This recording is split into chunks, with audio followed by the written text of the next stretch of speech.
Hey folks, welcome back to MLR Kickoff. Dan Power with you alongside the professor as always, Pete Steinberg. And we are into number 2 for the 2022 season. Pete, how's the week been? Once again, I've got you on the road. It feels like Colorado just keeps evading you. It's a crazy January for me, Dan. I am in Newark, New Jersey. And actually, I'm not in Newark, New Jersey. That's unfair. I fly into Newark, New Jersey. I am in Montvale, New Jersey, doing some work with a client and here at the Courtyard Marriott. So very nice little restaurant next door. Had a good lunch, a glass of wine, and I am ready to go. Yeah, it looks like you're ready for bed, actually. A nice lunch and a glass of wine. That's usually the next thing I'm looking for. If I fall asleep halfway through this, just have Aaron nudge me and it'll wake me up. I love it. We need to hook up a little shocker, a little cattle prod virtually and just you don't already have one of those? Got it. Well, I saw the budget and what they're paying Strobo now at MLR. There's nothing left for the gadgets for the kickoff show, unfortunately. But a big week, lots happening. You see the teams have reported. They're back. They're running. We're seeing a lot of preseason footage from the teams, which is great. I'm loving all the social media attention, the pain, the agony. I listened to your interview with Sayu Hiller last week, and there was a couple of times he talked about doing the Bronco, where he's like, I'd rather be dead than doing this. And I'm sure there was probably about 50 or 60 players this week that are like, yeah, I agree with him. I'd probably rather be dead than be doing this right now. But for you as a coach, Pete, what did you look for in preseason in your players? You know, I think it's really important, and especially we've seen a lot of moves. I think it's really important to really set down your values and expectations for the players in preseason. I mean, Dan, honestly, as a coach, I always had a good performance coach. That was their job to get them in shape, right? That allowed me to focus on the big picture. So there's really probably 2 or 3 things that you want to do as a coach in the preseason. So 1, lay down your culture, get your leaders in your team to step up, start setting those expectations. 2 is to embed your approach to play, right? So you may not in preseason have your whole game plan on attack and defense in different parts of the field implemented, but you want to have it so it can grow throughout the season, right? So you can be a better team at the end of the season than the start. So putting the fundamentals and some of those basic principles of your attack and defense and how you want to do that. And then the third thing to me is really about opening up the communication channels. And that's from both staff, coaches to players, players to players, finding ways for everyone to be able to communicate openly and honestly. And that's really critical in preseason, because once you're in season, you don't have time to do that stuff. It's sort of the games come thick and fast and you're always problem solving. So embedding hey, how are we going to talk to each other, the relationships that we have? I think those are really critical in preseason. Yeah, I had a much simpler a coach that I played for many moons ago. He wanted to know what you're doing when no one was watching in preseason. So he would hide throughout these conditioning things, like in bushes and up in trees. Now, this is a rumor, but I think it is actually true, that he paid the staff at the KFC that was near our facility in game tickets. And he would give the manager 5 tickets for a home game if he would continue to report on what players were going to the KFC during the week and ordering KFC, because somehow he always knew when you'd sneak in a little bit of the Colonel's best. And let me tell you, a Zinger burger with the works and some of those gravy and those fries, Pete, it was a temptation that was too much for me sometimes. And sure enough, you'd be on the bike or you'd be on the rowing machine and you'd be like, yeah, good, see you working off that Zinger burger, you fat mess power. And so I probably would have much enjoyed your philosophies than that one. Yeah, no, I mean, that's a very hierarchical deal, right? That's a very hierarchical coach, one that is controlling of the players. One of the wonderful things about rugby, Dan, that makes it a little bit different than maybe some other sports, particularly in the US, is how player-centered it is. So when the game starts, the coaches can't be on the sideline. They have to be up in the stands, right? So they're up in the stands. They can't influence the game, right? The way you can in other sports. There's no timeouts. There's no way that you can engage. So what you have to do is you have to create a culture and a system where the players can own it themselves. They're on the field. So if you have a coach that has too much engagement and input with the players, that can be a problem, because that might end up creating problems once you're on the field. So for me, everyone's, people have said, oh, I love your philosophy. I'm like, no, it's the philosophy that wins, right? Because the coach isn't on the field. So to me, it's your choice if you want to go to have KFC, and you have to look at your teammates in the eye and said, hey, I went to KFC and I didn't do everything I could for us to win, right? And if you create that culture, guess what? You won't sneak around going to KFC because you'll care what your teammates think. Teammates, 11 secret herbs and spices. I don't know, Pete. It was always a challenge. Hey, we're not here to talk about fast food as much as I do love it now that I don't have to do Broncos and all that other fun stuff. We are going to dive into the Toronto Arrows on tonight's show. And no team in Major League Rugby sacrificed more last year than the Toronto Arrows. We've mentioned it many times, not only in this show, but on the broadcast throughout the year, the commitment they made to the league by relocating their entire operations across the border down to Atlanta for the best part of 6-7 months. And to this, we obviously are so thankful that they did it. But Pete, you got a chance to sit down with their owner and the man running the shop there, Bill Webb. Great guy. We spent some time with him in Austin a few years ago, chatting to him about everything in Toronto. Really enjoyed my time with him. Sharp guy, great guy steering the ship up there for the Arrows. Let's dive in to Pete Steinberg with Bill Webb. Well, we are delighted to welcome Bill Webb, majority owner and president of the Toronto Arrows. Bill, thanks for joining us. Great to be here, Pete. Thanks for the invitation. So in MLR Kickoff, Bill, we're talking a lot about origin stories. And of course, Toronto wasn't there for the first year, although you were around, you were playing games, I think, in 2018. Talk to us a little bit about when you first heard about potentially professional rugby in Toronto. Well, the first iteration I heard about, a possible pro league in North America was when that Pro Rugby League came around. And at that time, I had just joined the board of Rugby Canada and was asked to look at it. And my personal opinion was that structure was not a very attractive one, to be frank. And I had no interest in getting involved in that personally, and Rugby Canada separately, didn't have much interest. And so we passed, and that was obviously a benefit in hindsight. In 2017, I heard about, through a mutual friend, introduced me to Mark Winokur, and I learned more about Mark, who's now our chief operating officer and general manager, and at that time was the GM of the Ontario Blues, our provincial amateur representative team. And I went to watch a match between the Ontario Blues and the Glendale Raptors at the time, and watch them play. And after that match, learned from Mark a little bit more about this league that was about to start in 2018, and that was Major League Rugby. And so we chatted briefly, and in our very first conversation, he said to me, I said, after we beat Glendale in that match pretty comprehensively, and I said to him, I asked a little bit about the structure and what he knew of the league so far, and understood that it was going to be based similar to Major League Soccer, a single entity league owned by all the partners. And I asked him a question, a very important question. I said, Mark, do you think we would be able to field a competitive team for this league? And without flinching, he said, absolutely yes. And I said, well, how are you so confident about that? And he said, the core of the team is right here, the beginning core with the Ontario Arrows or the Ontario Blues, and we could build off that. And so that was the beginning of some conversations. We subsequently went down to Salt Lake City to visit with the league commissioner and people to learn more about the league structure. And ultimately what we decided was, I'm an investment guy, that's my day job, and we decided to run an R&D season, sort of test it out and see if we could put together a competitive team, get some sponsors, get some investors.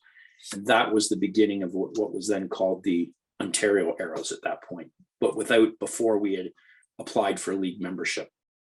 So you started playing as that's really interesting, Bill. When I don't do rugby, I'm a business guy as well, and I'm in innovation. That's one of the things I do. So you literally took your business mind and said, hey, we're going to test. We're going to go out there, do an R&D. Before I put money, raise money, right, in this, we want to see if we can be competitive. And you guys were, right? You won some, you lost some, but you were competitive in pretty much all the games. We had a very competitive team. We were able to attract some sponsors. We were able to attract some other investors besides myself. And we felt confident that people would, and we were able to sell tickets for people to come to those exhibition games that we played, in Toronto, and it was well received, and it was something that I could see, as a supporter of the game, and a believer in the future of rugby in North America.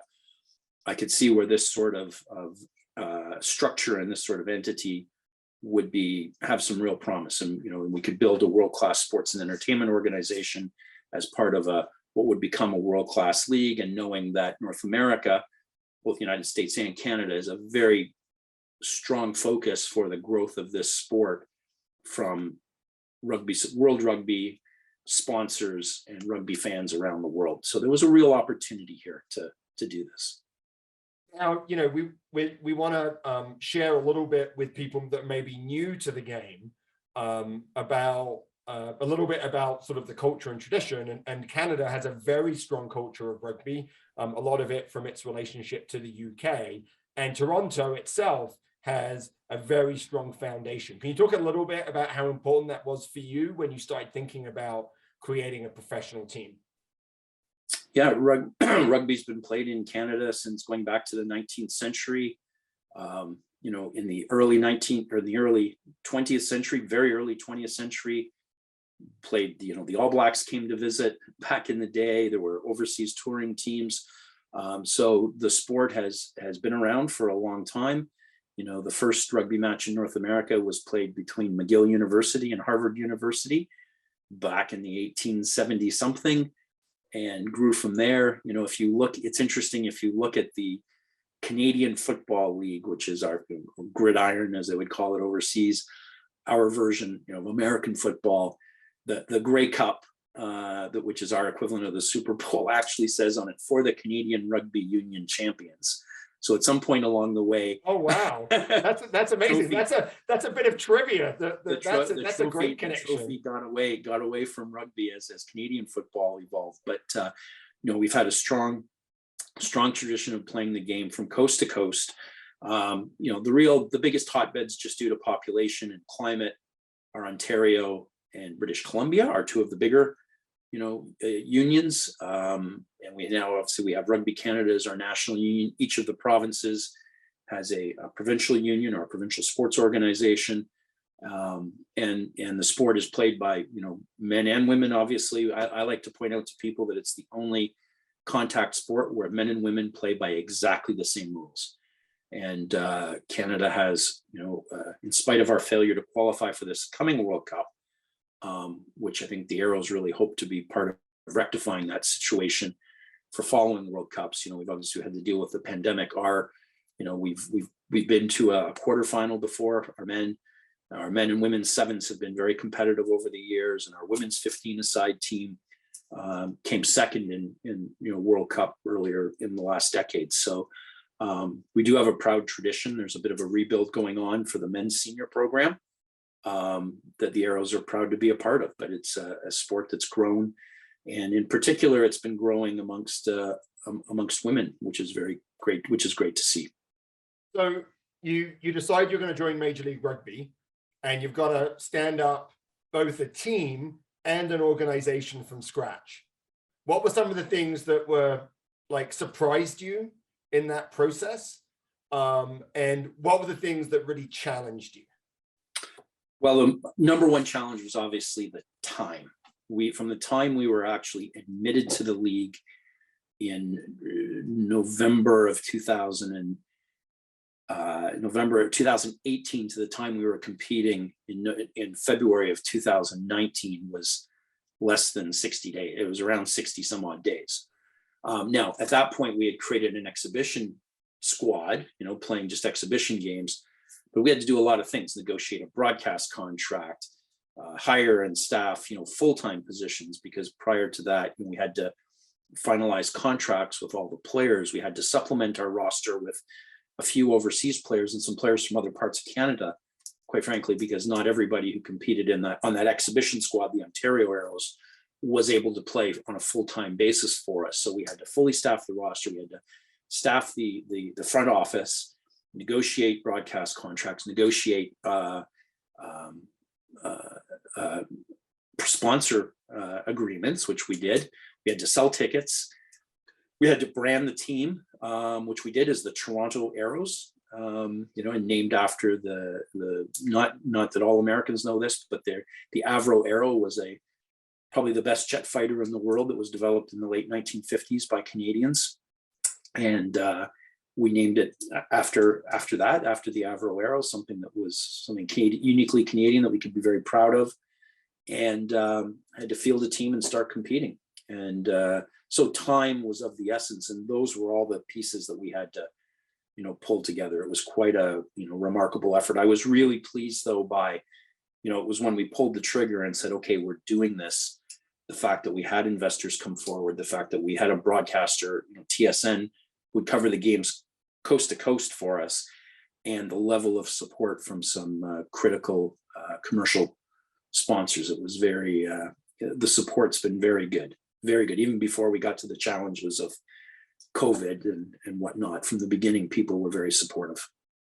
Now, Toronto is a little bit unique in Major League Rugby because of its connection through the Ontario Blues and through Rugby Canada, that it's a little bit more integrated into its national governing, or it feels, at least from an outsider, a little bit more integrated to its national governing body than the teams in the US, where there's a relationship with USA Rugby, but maybe not as close. Can you talk about sort of, again, you had the structure, right? You had coaches, you had high performance people. They were all working either part-time or volunteer for Ontario Blues, and you had to switch them into the professional side. But can you talk a little bit about early on why those relationships were so important to be able to stand up so quickly?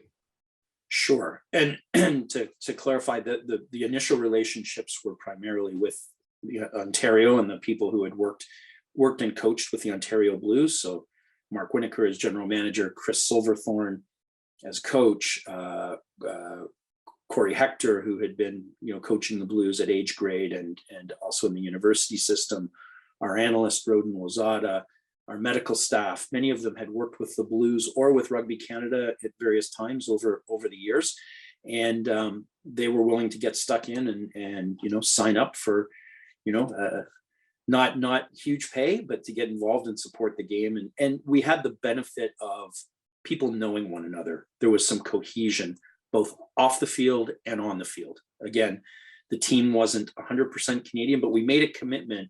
This is important from the very beginning, that at least 80% of our roster, to pick a number, 80% of our roster would be Canadian eligible players. One of our missions here is we want to develop a world-class sports and entertainment business, and it is a business. We want to grow the game of rugby, and we really want to grow Canadian talent. We want to grow the game for both men and women and attract people to the game. But we also want to develop Canadian talent, both in the senior team itself, in our academies, and in our junior academies. And so we've had from the very beginning an emphasis on hiring, contracting, and then ultimately drafting Canadian players wherever we possibly could. And that's been the approach. The relationship with Rugby Canada is a purely voluntary and sensible collaboration. It's just a logical thing. They have no equity interest in what we do. I have to recuse myself occasionally at a Rugby Canada board meeting, but it's very, very few when there's any kind of a discussion about things to do with the Arrows, because it's just a purely voluntary, logical collaboration. So many of our players over our existence have played for Canada. We've also developed players who've gone on to play for Canada. And we've had players who've come from, whether it's from the Canadian senior men's team or from the Pacific Pride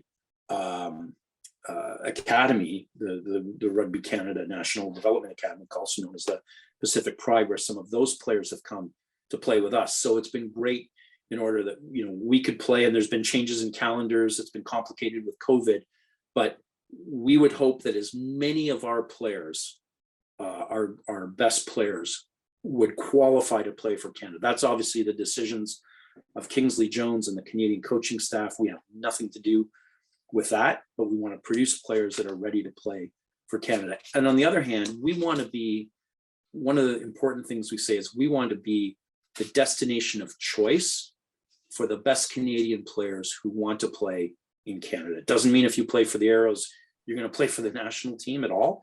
And sometimes people have, players will have other aspirations that, hey, I want to see a different part of North America. I want to live in New Orleans, or I want to live in, Seattle or LA or whatever. That's all fine. We can't obviously employ and sign every single Canadian player.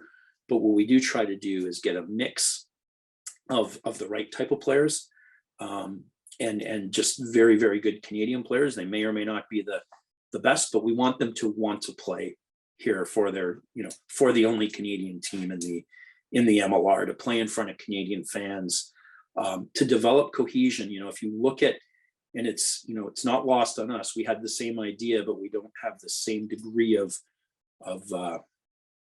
organizational overlap that countries like Chile and Argentina and Uruguay and Portugal have, where there is a professional team that's either owned by the union or strongly controlled and influenced by the union. That's not the case for Canada, but you can see where those countries have really, where they have similar problems. I mean, similar challenges. A large country, big geography, not necessarily a huge population, playing a sport that's not the main sport in the country. It might be a secondary or even a tertiary sport, but you want to do what makes sense. And so trying to organize and share resources in some cases, and try to develop players and have a pathway, is good for both the national body. It's good for all the provincial teams, and it's good for the Arrows and good for growing the game. So we just try to approach it in a logical fashion. Yeah, I mean, I think it makes sense for both USA teams and Canadian and Toronto, and hopefully future Canadian teams, to support the growth and development of national teams, because that's often sometimes the biggest window of attracting new fans. Like, if you're going to play the All Blacks in Vancouver, you're going to get 40,000 people there. If you play an MLR game in Vancouver, you're not going to get 40,000. But is there a way of using the Canadian national team, of bringing new fans into MLR? I think those are things that we have to think about. And the Arrows alone isn't enough to be able to support the Canadian player base, right? And so it's great that within Major League Rugby, Canadians in the US, for the US teams, don't count as foreign players. That allows them. So you see good Canadian players. I mean, I think Canada could probably argue that it had three of the best open side flankers in the league last year, playing in three different teams, in Atlanta, Toronto, and in San Diego. What am I? Not sure. I've lost it. But anyway, we don't want to say names. We don't want to. Yeah, we won't say names. But, we've got some good. But anyway, like that's good. That's good for the competition. So you come into season one, and one of the biggest challenges that all the Major League Rugby teams have had when they're formed, and still it's challenging for most of them, is facilities. Talk a little bit about how you found a place to play. I mean, the next thing we'll talk about, Bill, is how you didn't play in that for the first 3 months of the season. Sure. Because it turns out that in January, probably not smart to play rugby. I think you just said that there's a major snowstorm that you've just had. But talk a little bit about what it's like as a new team trying to find a place to play where you can have fans and you can create that really good fan experience. Yeah. Well, fortunately, in our first year in 2000, well, remember, the only year we played home games was 2019. So in that year, we played in that year, 2020, 5 games all the way. All the way. And then 2021, you were in Atlanta, which was a huge commitment to the league, and I think one that we should all honor. And you're, the longest road trip ever in rugby. All your players went to Atlanta, lived in Atlanta, and played as the Toronto Arrows in Atlanta. So that's interesting. So the only home games you've had is 2019. All right, let's talk about how you found a place to play in 2019. So in 2019, we divided between 2 locations, and we had used these 2 locations during our exhibition season. One was at York University in the north end of the city, and the other was Lamport Stadium down in downtown Toronto. 2 very different facilities. We had to use 2, but one, we wanted to experiment with both facilities and see how the reception. Another was just scheduling and what was available, because we had to play all our games in a window, basically because of the weather here. February, March, we're on the road. April, May, June, we're at home pretty much consistently. So we've got you're booking within a very narrow window. So we played in both those locations. Both worked very well. Each have their pluses and minuses, and people have their favorites. This year, for 2022, we are playing our games at a new stadium up at York University, not the one we played in before, but York Lions Stadium, which is a stadium built about 5 years ago for the Pan Am Games. Lovely stadium, brand new pitch on it, full size, rugby and soccer pitch. Seats for the fans, like designated seating for the fans, accommodates 4,000 people seated, and more like 5,000, 5,500, without even adding portable seats, what we could do. So it's a place where we can grow. We actually did play an exhibition game there in October of last year called the Rugby Rally.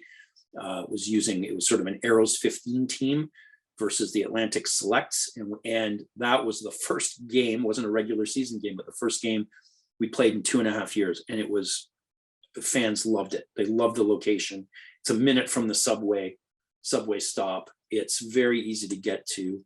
And it did have a really, really good atmosphere, and the players loved it because the surface is brand new. That was the first rugby match to be played on that surface. And so for 2022, that is where we'll be playing, and also where we've been training as well. So final question about 2019, and then we'll pivot to the upcoming year in 2022. And then I have one more question about talent acquisition and where you get your players. But you went on the road from the first half of the season. You alternated wins and losses. You were very consistently inconsistent. Won one, lost one. Yep. Then you lost your first game at home to Nola Golden, a great game. I mean, a great game to have your first opening game. Mm-hmm. I mean, disappointing to lose, but a very exciting game. And then you went on a winning streak, and finished up with the semifinals where you lost to the eventual champions, the Seawolves. Talk a little bit about that first season. What was your greatest fear going into that season, and how did that turn out? Look, we were very pleased in our first season in the league to get to the semifinal. Right, was incredible. I think we were very pleased. We weren't daunted. One of the strengths of our team since the beginning is the cohesion. The fact that we do have a number of a large proportion of players who are Canadian, and names have changed and guys have come in and out, but there's some familiarity. And the non-Canadian players that we do hire, we're very selective about. It's really team first, and it's really about character and as much as anything, and guys who buy into our project, that we want to win and we want to be a first-class professional sports and entertainment organization. But they also understand that there's a project here to help Canadian rugby and grow the game, and they're part of it, and they do feel part of it. And so the fears were being on the road for that. We were flying back and forth for them for the most part, but that's daunting. And we figured if we could come back from that road trip, 500, winning half our game, it'd put us in a good spot. And it did.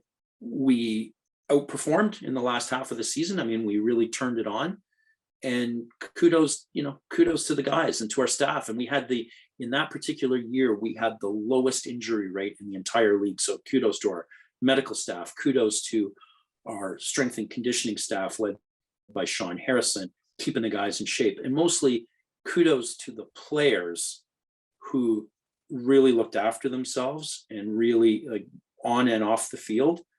We put a heavy responsibility on them to follow, protocols even outside of COVID, and really look after themselves, because this is a war of attrition in these seasons. And we really believe that the team, we've really focused not so much on superstars, but on depth of talent and breadth of talent, and having guys who can stay healthy and pitch in when the inevitable injuries or unavailability for whatever reason happens. So we had high ambitions for that season. We actually thought we could win the whole thing, and we came pretty close. So we were very proud of the 2019 season.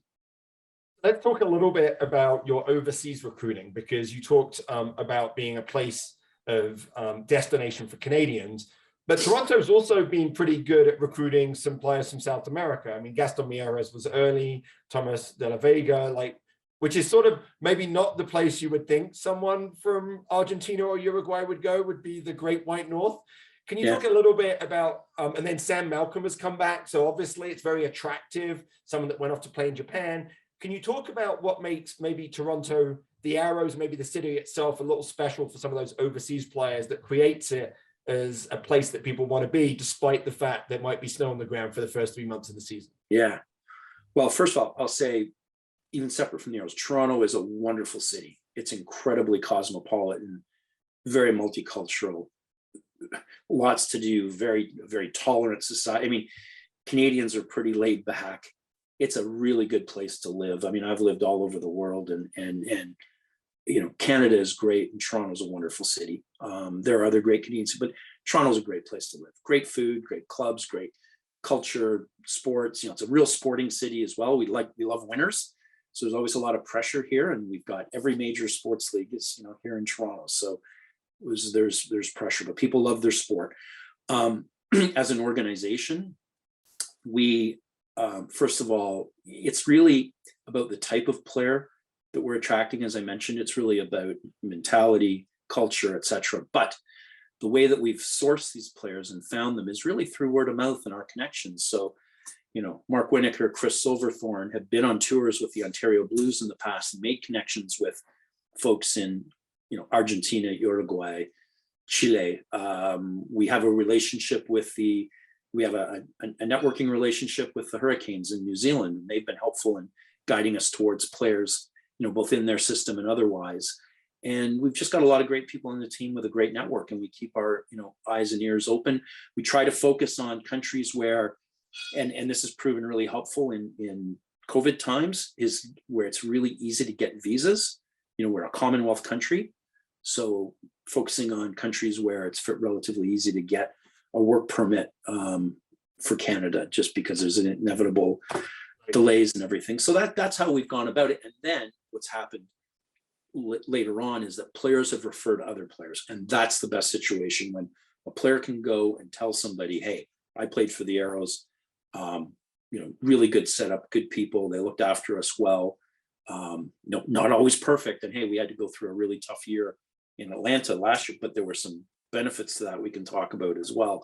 But it's really been, a lot of our players are guys who've pointed us in the direction of friends that they believe and know would fit in to our environment. That's great. Well, let's talk a little bit about 2022 as we finish off. Obviously, very, very tough year in Atlanta. Competitive, right? The team was competitive, but was really struggled to play its best. And some of that is some of your best players. I mean, this is sort of part of the reality of a new professional league. Some of your best players are Canadian internationals that have really well-paid jobs, right? And they're in Toronto, and it's hard to sometimes get them to, like, it'd be hard for them to give up that job and come down. But just a grind about being away from home. So when you look at 2022 and beyond on the field results, right? Where would you like to see the program grow and the club grow the most? What are your goals, maybe off the field, you know, beyond, hey, let's win this thing? Yeah, well, a couple of our goals are, one, we want to win an MLR Shield and bring that north of the border. And it would be a huge jumpstart for Canadian rugby. It would be a huge morale builder. We think we're capable of it. You know, we need to prepare to perform, and it's within our reach. We have a very cohesive team. We're very excited about the roster that we've pulled together. You know, everyone's here. Virtually everybody now has had COVID and is now free to travel, and it's just a reality. They're all boosted. Everybody's boosted. They've either boosted or they've had it, and we're prepared to travel. So we want to win. We want to compete, and we want to grow our brand across the country. And to that end, you know, right now we are the only Canadian MLR team. We as much to be loved to be thought of as the Arrows, as the Toronto Arrows, because our team has become more diverse in terms of its Canadian composition and where people are from, as well as the international composition. We are playing our first home game of the season out in Langford, British Columbia on February the 11th. And we're really excited about it. And there's a lot of excitement. That's actually getting announced today as we tape this a little bit later today. What's been announced, but the formal release and tickets will go on sale. And people on Vancouver Island and in British Columbia are really excited about that. that's probably something we're going to do. Could be one, could be even 2 games a season, and more preseason games in more normal times post-COVID. We've played exhibition games in Halifax before. People in Montreal want us to do something there. We've had inquiries from Edmonton and Calgary, and so doing more of that and growing our brand is important. Very importantly, the most important thing we talk about in MLR is putting bums in seats, and so being back in Canada, playing games at home in Toronto and in Langford, and putting a really good crowd, 3, 4, 5,000 people per game in seats will be is our top priority, and putting on a really great game day experience. And we have an excellent front office working to that end to do that, and lots of exciting plans made. And by the time April, May comes around, we've got a audience here of supportive fans who haven't seen a regular season home game in almost 3 years, and we think they're dying to see some rugby. Yeah, that makes sense. Well, I wasn't saying last question, but Bill, as you used games as experiments and R&D, are these games around Canada a precursor to another Canadian team? Not necessarily. No, it's. I mean, there's been lots of people exploring it. Nobody's sort of pulled the trigger yet. I've been in talks with a number of different groups in different areas. The expansion fee is pretty significant now to get in. People have concerns about COVID and whatnot. We would work closely with anybody in Canada and then have in conversations to do research and share everything that we've done if somebody's interested in doing it. But no, it's not, these aren't specifically for that reason. One is the reason we're playing in Langford is to help with the scheduling for the league. It really helps for us to be able to play a home game during that February, March timeframe. And it's great for us to be able to grow our brand in another, rugby hotbed within Canada. So that's the more specific reason, but always happy to talk with people who are interested in growing the game in Canada and in other locations. Well, thank you so much for sharing your time and your history, right? This is sort of like an oral history of the Toronto Arrows. Like I said, I think what the Arrows did last year was phenomenal for the league. The easy thing would have been, hey, you know what? We're going to shut down for the year, but you guys stepped up, made it work. And I think, really enjoyed watching the team play, recognized it wasn't necessarily your best performances, but I thought under the circumstances, you guys really were very credible in the competition. And we look forward to home games in front of strong crowds in Toronto and a team that can really perform its best this year. So good luck. Thanks very much, Pete. It's been a pleasure to be with you, and Arrows up. There you go, Pete. And I'm predicting a real big bounce back this year. And it's again, that's low hanging fruit, right? That's a pretty easy, because they're going to be at home. Things are going to be easier for them, but I just feel like they'll take the lessons learned from a very difficult year and apply them as motivation for this year. Yeah, I mean, I think it's interesting. We talked to Bill. We heard Bill talk a lot about the start of the Toronto Arrows, a little bit about where the name Arrows comes from. That was I think pretty interesting. But it really comes from this foundation in Ontario of solid rugby. And so when you take their foundation away, right, which is like this community, this strong rugby community in Ontario around Toronto, and you go to Atlanta, that's taking the heart out of that team. I don't think there's another team that's as fundamentally based to where they're from. I think it was interesting to hear him talk about wanting to be the destination for all Canadian rugby players that, and playing in other parts of Canada. There's a lot of interest in getting them to play and kind of them becoming Canada's team. I thought that was really interesting. And they'll really be able to show that with, the game in Vancouver that they have against LA this year. And then of course their home games. And it blows me away. And Bill said it in the interview, and I didn't even realize it. He said, we've only ever had home games in 2019. Yeah. That's the only time they've had home games, right? Because it was their first season. The end of their 2020 was only a partial season, and all of those games were away. 2021, they were in Atlanta. So this is a team that's really looking forward to playing at home. And I think I agree with you, Dan. I think it's going to give them a big boost.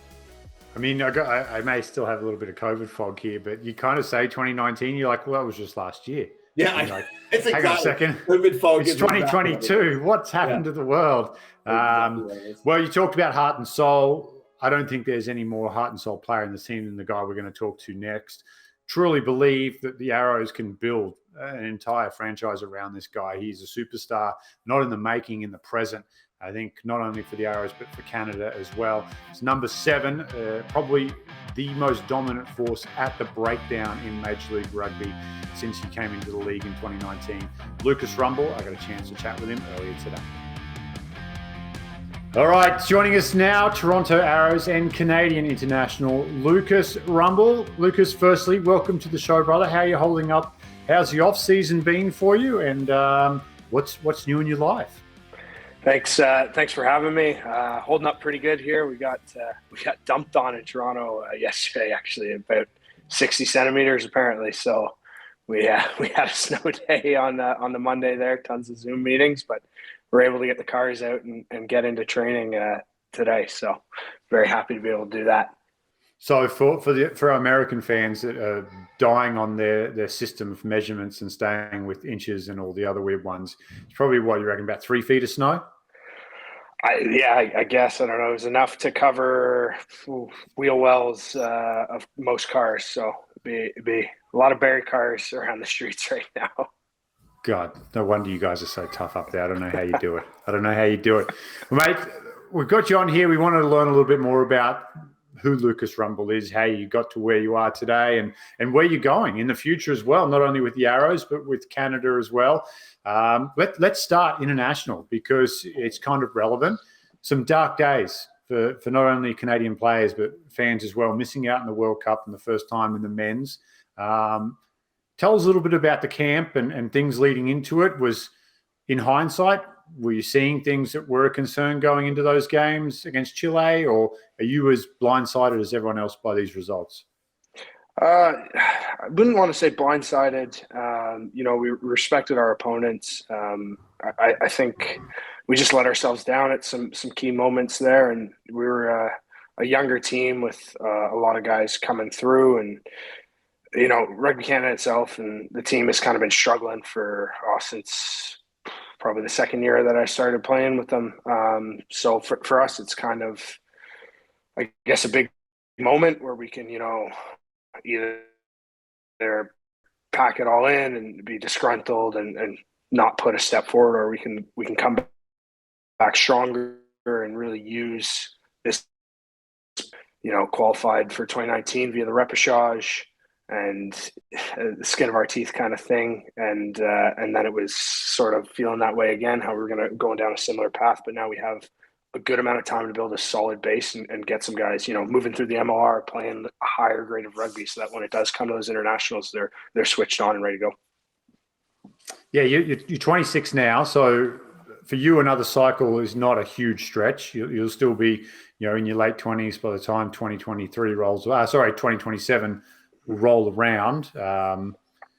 Your appetite to go again now? Like, you've played in a World Cup in Japan, but you want to get another one in the books?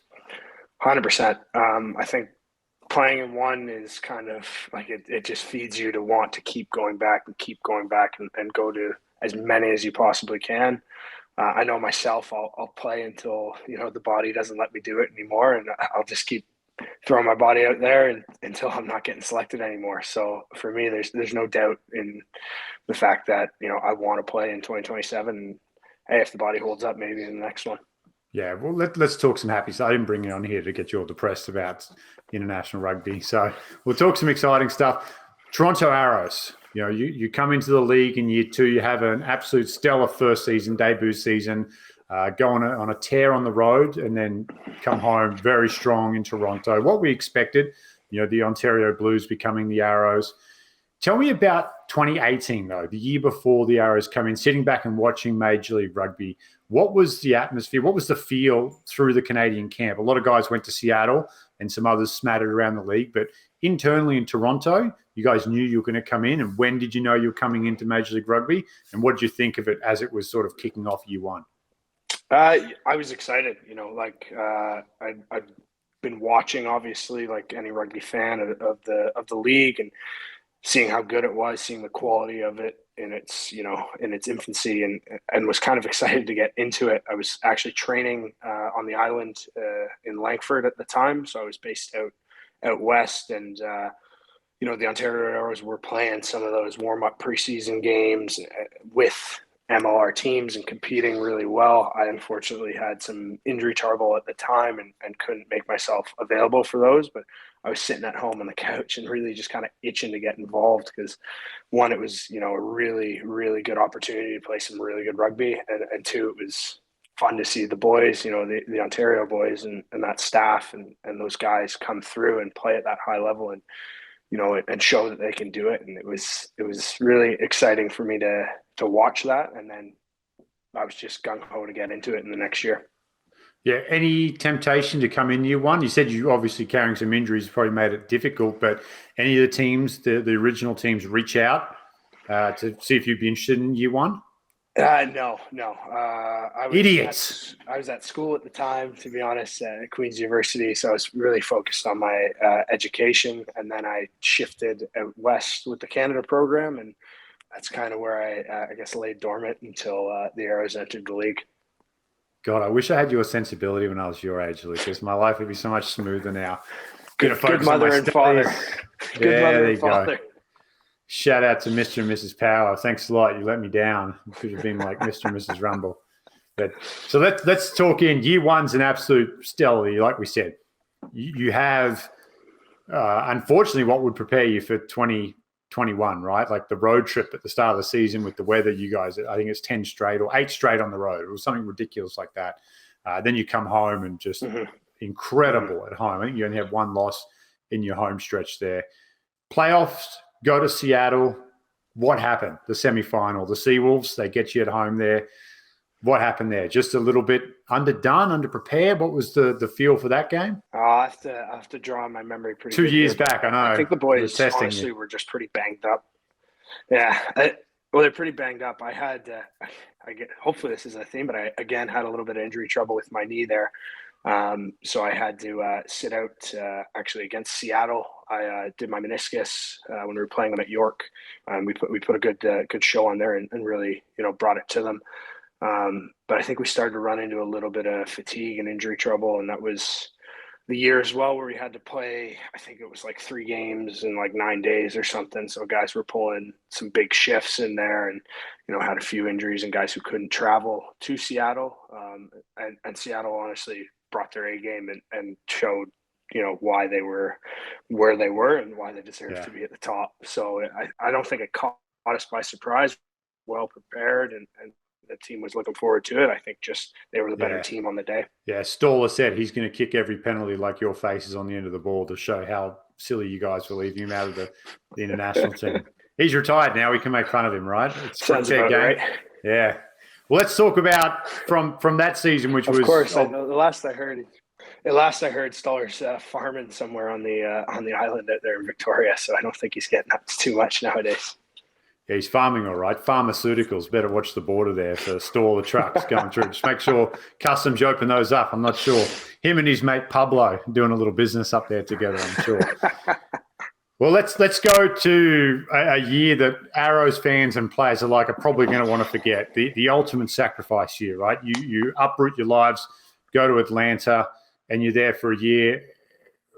Talk to us about the experience and get deep on this. Like really go into how difficult was it? Like, and at what point into the week on week did you guys realize? Like, when did the homesickness start to set? When did just the frustration of, God, our whole life's turned upside down, and when did that kind of set in, and how difficult was it to get through that season?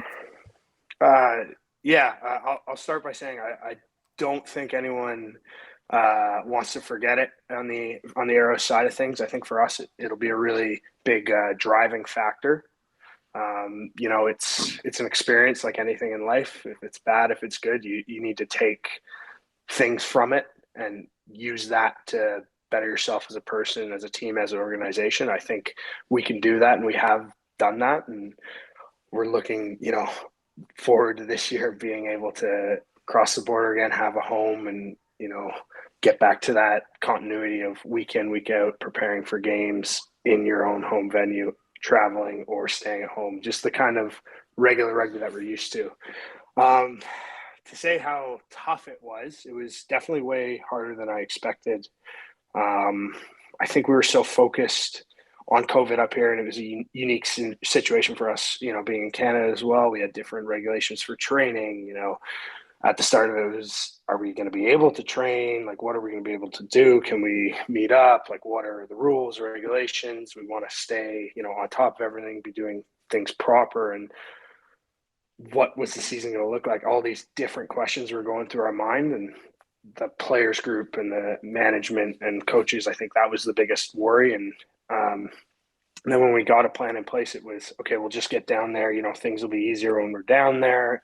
It'll just be the rugby to focus on. And it unfortunately wasn't. It's easier said than done to just be so focused and honed in on rugby for that long. It's I don't want to say the tour from hell, but all the negatives of tour you get, which are, being too close to each other, not being able to escape rugby and do other things, it really magnifies that, doing it for that long. Any trip now I think I take with, international or whatever it is will seem like a cakewalk compared to Atlanta, but it was just a lot harder than I think we all expected. And I think the biggest thing was that no escape mentality. You're in the hotel, you're seeing staff, you're focused on rugby a lot because there's really not much else to do.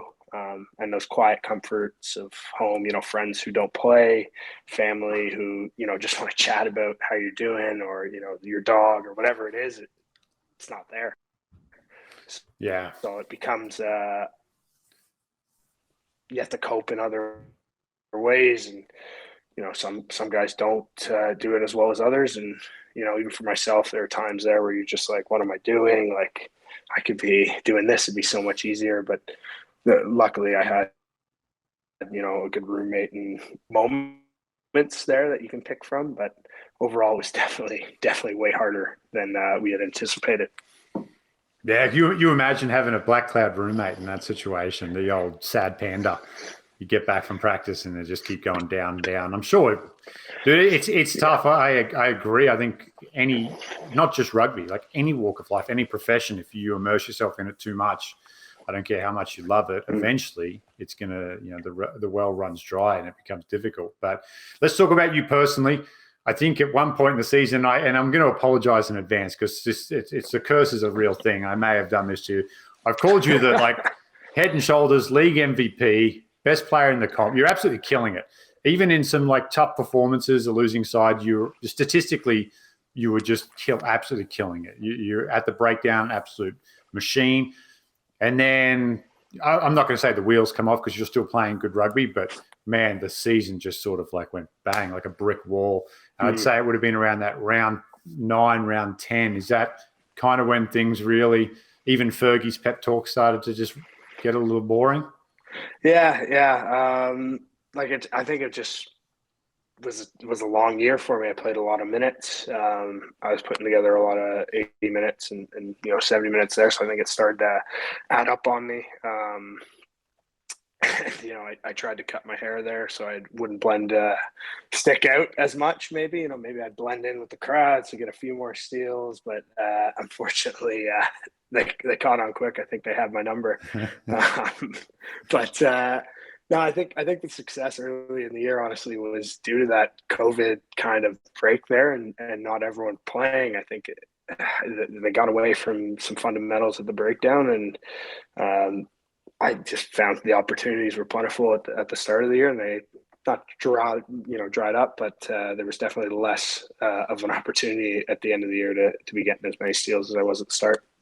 Well, I'm glad you actually brought it up because I think over the existence of MLR, you are the ultimate, breakdown stealing machine in MLR.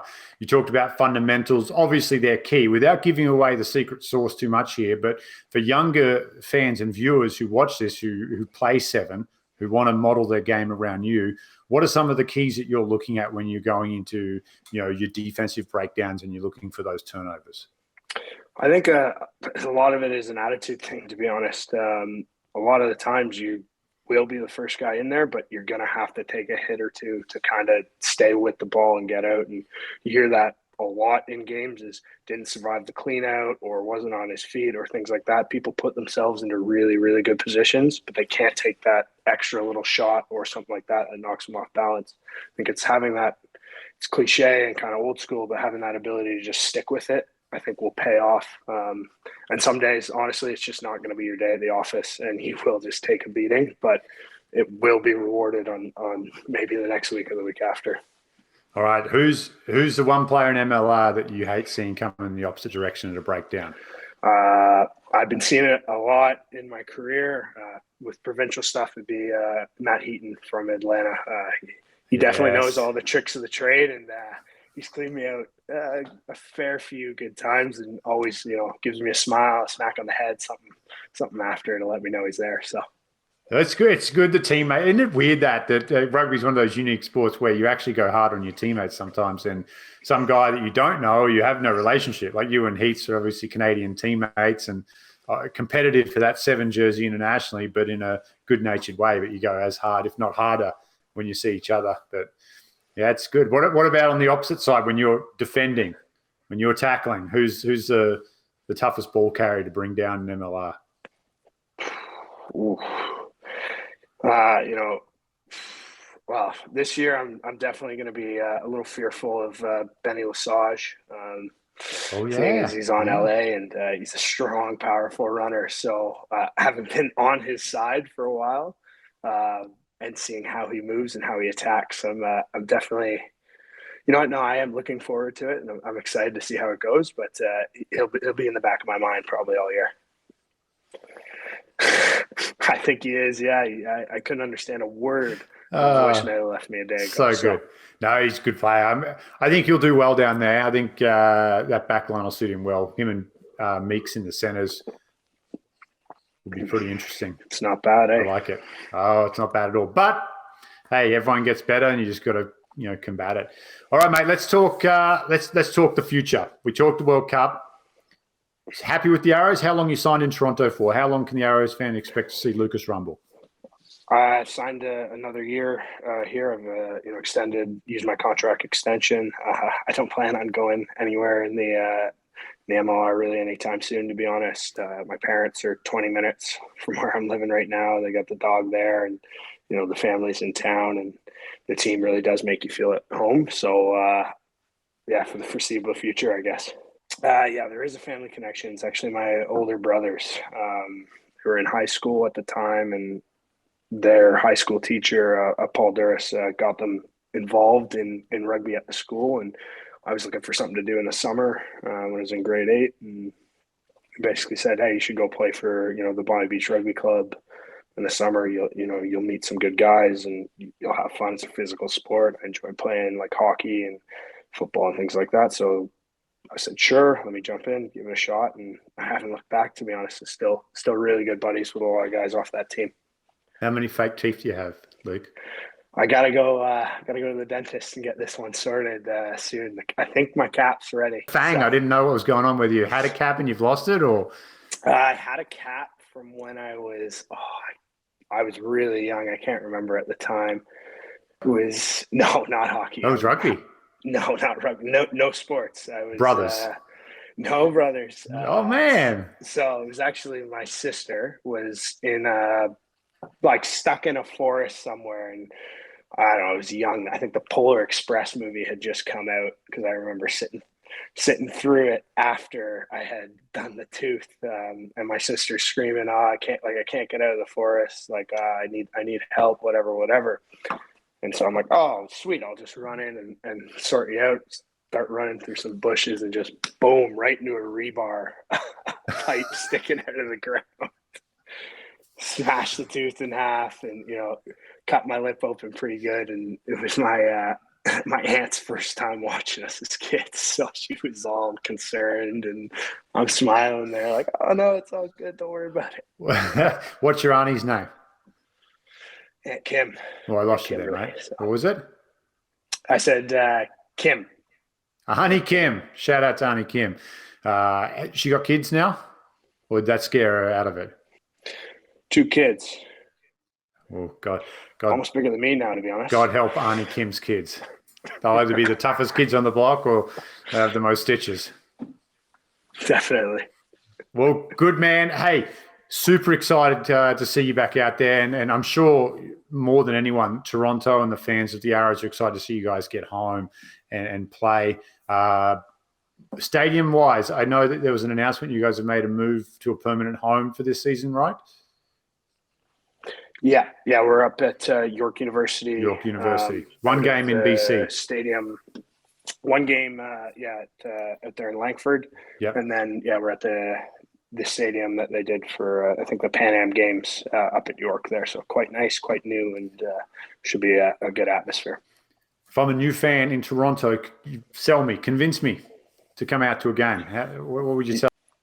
It's pretty easy. You're going to watch a bunch of great-looking guys run into each other for good 80 minutes. You'll get some good beers, probably some good cheers, enjoy the crowd with some quality people, and you'll leave healthy, happy, and full.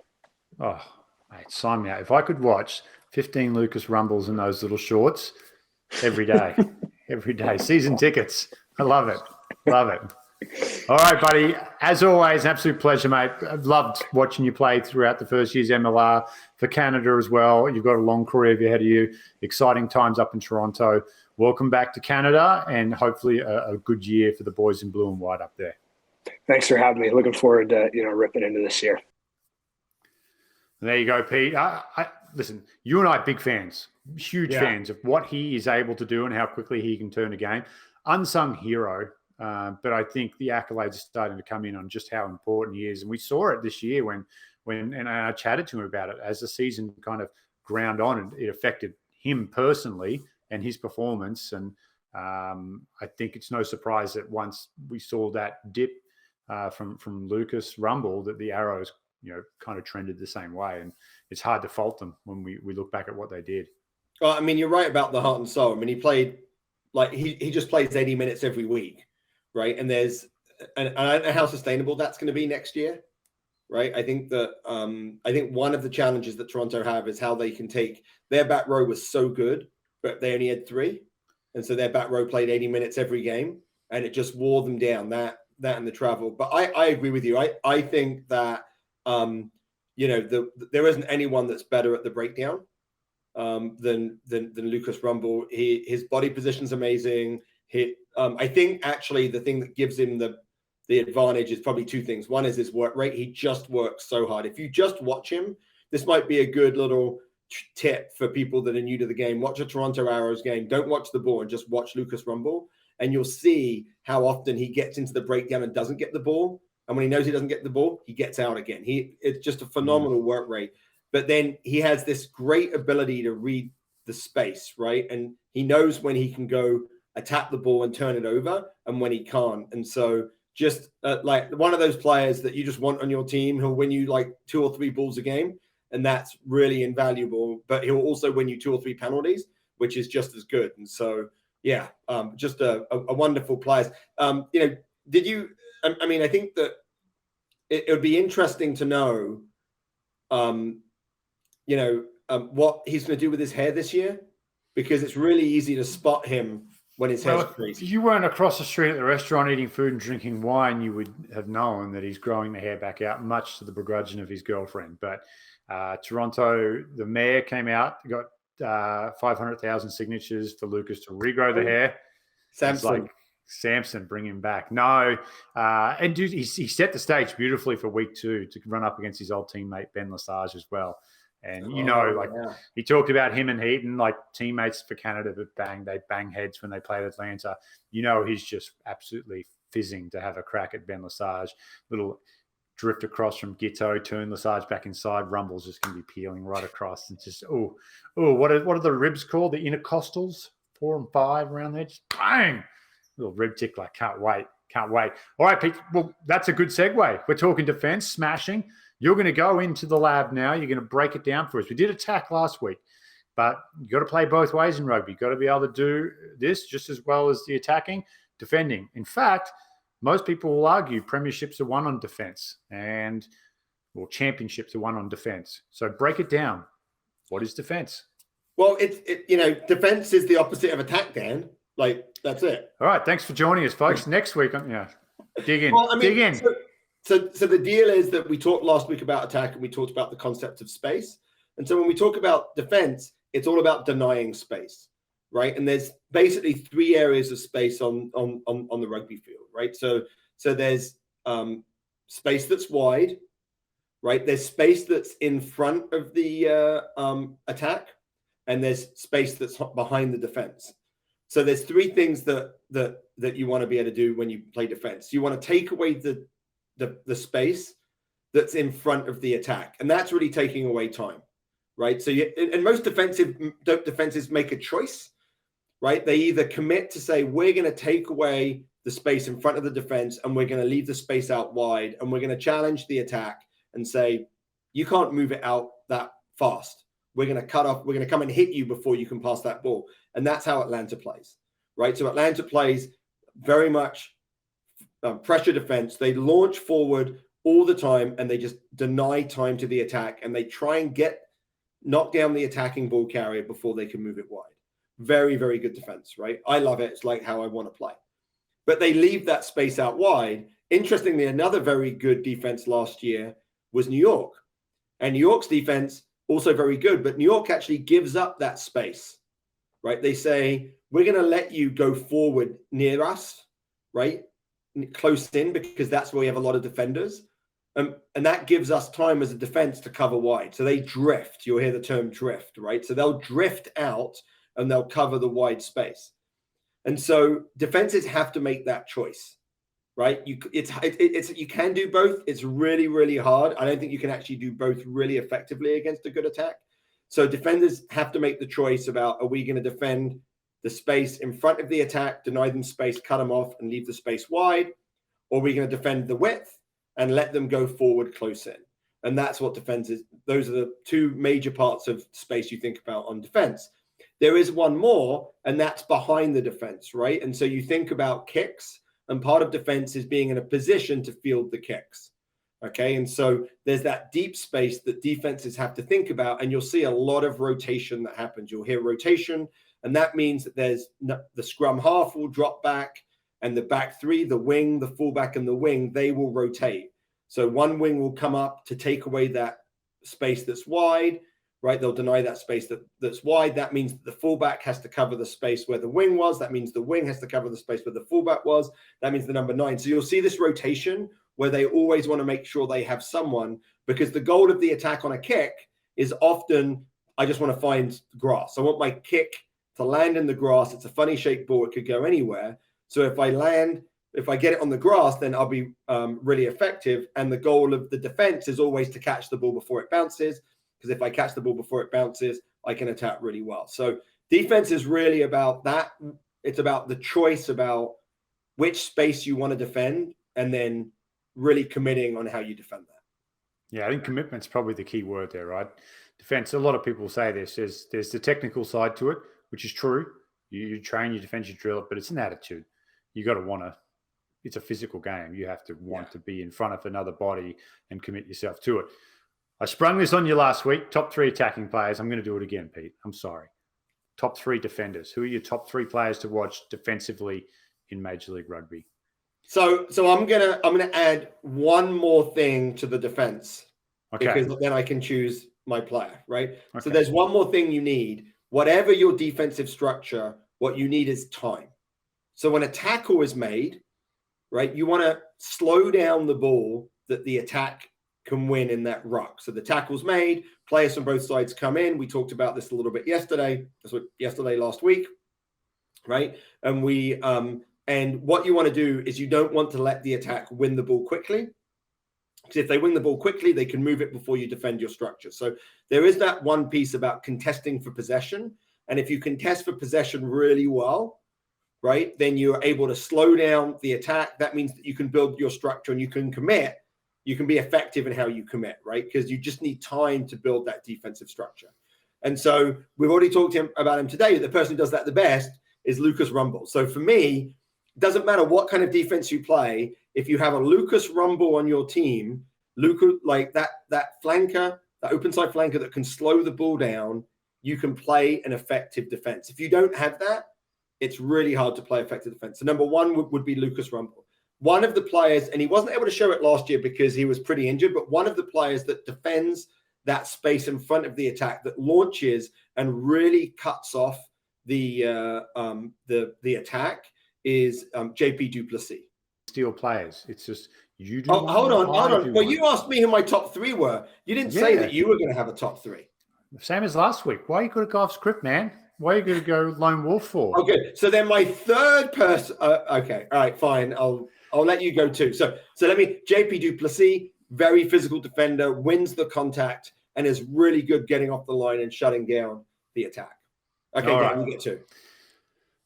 I would say my number one actually comes from Atlanta, and I know you love that defense. It's Johan Mumson. He was the leader defensively, led the league in dominant tackles last year, was third in the league in overall tackles. Hold on. Are you turning the tables here? Like you're shouting stats at the professor? Hey, listen, I'm like Matt Damon in Good Will Hunting. Like I'm just mopping the floors around the professor's lab all the time, and all of a sudden, but it turns out you're the data genius. I'm the genius. I've just got on the wrong side of the tracks and had made a couple of bad choices in life and ended up in a custodian role. But really, I'm the rugby genius, not you, Pete. No, I'm kind of cheating because it's like when you ask you. And I've already done the prep work. That's not really fair. But Johan number one. Now, number two is a tough one because I thought I went on a lot of the stuff from last year, but he's not going to be in the league this year. He's going to be over in Gloucester. I was going to go with Vian Conradi based on he led the league in tackles, but he also was very effective. I don't think I've ever seen anyone hit Samu Manoa as hard as he hit him this year. I think even Samu got up a little surprised, like, hang on, that doesn't happen to me. But he's at Gloucester, so I'm going to go his teammate, Joe Johnston, who's coming back. The mechanic, he spends so much time under the hood doing the dirty work that you kind of forget how good Joe Johnston actually is. So, well, Joe Johnston is another Lucas Rumball, right? He's another guy that can blow the ball down, right? So he's another flanker, gets in, does the dirty work. You don't see it, but all of a sudden the opposition, it takes them another second or two to win that ball. And that second or two in defense is like that. That's just, that's the fuel that can create a great defensive structure. All right. Who's your number three? So, this one was hard for me because I think there's, we talked about JP Duplessis and being able to defend right in front. One of the things that I think we're going to see this year in Major League Rugby, because we've seen it evolve all the way from the start, Dan, is there's going to be a more sophisticated kicking game. And so having back three players that are really good under the high ball and can return kicks and can field the high ball, run, pass, kick are going to be really important. And that, if you have someone back there like that, it makes the attack think twice about kicking. And so Adrian Carlise, who was at Atlanta, is now at Dallas. That's someone that I think is, can field the ball in the air, can kick it back, can run. His positioning is really good. He's one of those really good back three players that I think we don't always consider them as part of the defense, but they are, right? That, when you coach defense, you think about that as an important layer. And so I think he's one of the best guys back there when the opposition kicks. So I think Adrian's the guy I would go with. So I'm going to save that for when I do the assistant professor's breakdown of kicking in rugby and actually give like the high level kicking analysis. I'm going to go with Will Leonard. 13, hardest position to defend in rugby. So outside center, 13, difficult channel, a lot of runners coming from different angles, and unfortunately, a lot of space and a lot of decisions to be made quickly out there.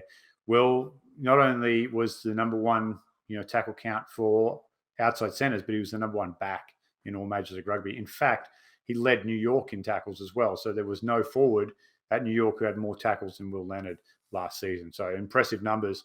Not if you're, Will Leonard, the last thing you want to be doing is have one of your attacking players draining themselves tackling that much. But he rolls his sleeves up and does it. And funny enough, he's headed to Atlanta. I think he's really going to thrive.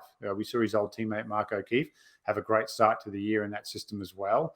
He's shifted off to Austin, but I think Will suits Atlanta's style quite well. And we could see a really good year out of Will Leonard in Atlanta. And Dan, just to talk a little bit about the 13, the outside center, and why it's such a hard position, because I said, defenses have to make a choice, right? And that choice is, do you defend the space in front of the attack or do you defend wide?